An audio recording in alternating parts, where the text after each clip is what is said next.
যেই গণহত্যা ঘটেছে, যেই মানবতা বিরোধী অপরাধ ঘটেছে, সেটার বিচারের লক্ষ্যে আমরা কিছু পদক্ষেপ ইতিমধ্যে গ্রহণ করেছি। দৃশ্যমান কিছু অগ্রগতি হয়েছে, সেগুলি আপনাদের জানাবো। এখনই জানিয়ে দিচ্ছি, আমাদের ইনভেস্টিগেশন যে টিম আছে সেটা গঠিত হয়ে গেছে, প্রসিকিউশন টিম গঠিত হয়ে গেছে, আদালত পুনর্গঠনের চিন্তা চলছে। অচিরেই আপনারা দেখবেন বিচার শুরু হয়েছে। বিচার শুরু হওয়ার পর ডেফিনেটলি আমরা এক্সট্রাডিশন চাবো। আপনারা যে মব জাস্টিসের ঘটনা দেখেছেন, বিশেষ করে ঢাকা বিশ্ববিদ্যালয়ে যে ঘটনা ঘটেছে, সেটা আমাদের সবাইকে মর্মাহত করেছে। এই ধরনের ঘটনার এড়ানোর জন্য যত রকম পদক্ষেপ নেওয়া প্রয়োজন তত রকম পদক্ষেপ নেব। আমরা বাংলাদেশে ক্লিয়ারলি বলতে চাই, এখানে কোন রকম মব জাস্টিস, কোন রকম আইন নিজের হাতে তুলে নেওয়া, গণপিটুনি দেওয়া, এগুলি কোনোভাবেই একসেপ্ট করা হবে না। বিচার বহির্ভূত হত্যাকাণ্ড কোনোভাবেই একসেপ্ট করা হবে না। এগুলি যদি ঘটে, আপনাদের একটা জিনিস নিশ্চিত করতে পারি, আমাদের সরকার তাৎক্ষণিকভাবে ব্যবস্থা নেবে। আইনের মাধ্যমে উপযুক্ত শাস্তির তদন্ত এবং বিচার সাপেক্ষে উপযুক্ত শাস্তির ব্যবস্থা করা হবে। আমরা প্রধানত আলোচনা করেছি আমাদের সংস্কার ভাবনা নিয়ে, এবং সংস্কার যে কমিশনগুলো আছে ওনারা কিভাবে কাজ করতে চায়, কর্মপদ্ধতি কি হবে, মেম্বার বাছাইয়ের প্রক্রিয়া কি হবে, কবে ওনারা রিপোর্ট দিবেন, ওনাদের যে কমিউনিকেশন স্কিলটা সেটা কি হবে, ওনাদের সাথে যে পলিটিক্যাল পার্টি আছে বা পেশাজীবী সংগঠন আছে তাদের এঙ্গেজমেন্টগুলো কিরকম হবে, সেসব ব্যাপারে আমরা আলোচনা করেছি।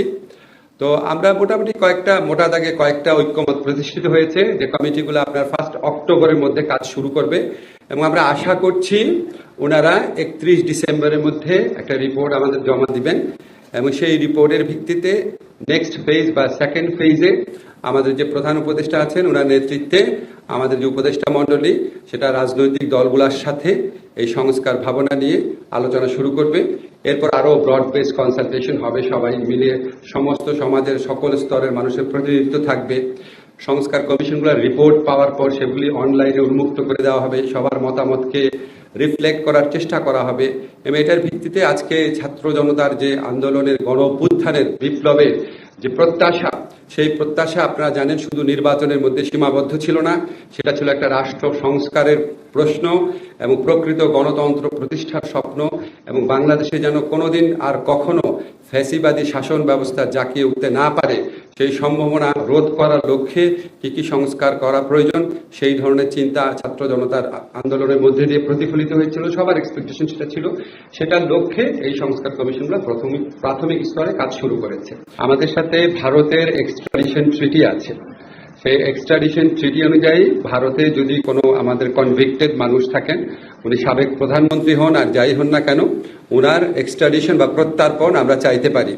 আমরা খুব দ্রুত আইন মন্ত্রণালয়ের মাধ্যমে আপনাদের জানাবো যে আমাদের এই ছাত্র জনতার বিপ্লবকালে যেই গণহত্যা ঘটেছে, যেই মানবতা বিরোধী অপরাধ ঘটেছে, সেটার বিচারের লক্ষ্যে আমরা কিছু পদক্ষেপ ইতিমধ্যে গ্রহণ করেছি। দৃশ্যমান কিছু অগ্রগতি হয়েছে, সেগুলি আপনাদের জানাবো। এখনই জানিয়ে দিচ্ছি, আমাদের ইনভেস্টিগেশন যে টিম আছে সেটা গঠিত হয়ে গেছে, প্রসিকিউশন টিম গঠিত হয়ে গেছে, আদালত পুনর্গঠনের চিন্তা চলছে।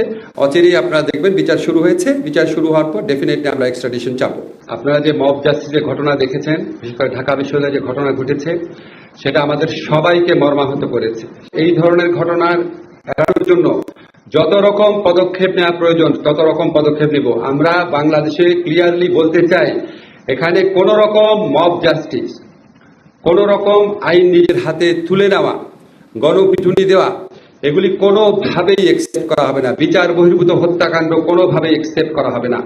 এগুলি যদি ঘটে, আপনাদের একটা জিনিস নিশ্চিত করতে পারি, আমাদের সরকার তাৎক্ষণিকভাবে ব্যবস্থা নেবে। আইনের মাধ্যমে উপযুক্ত শাস্তির তদন্ত এবং বিচার সাপেক্ষে উপযুক্ত শাস্তির ব্যবস্থা করা হবে।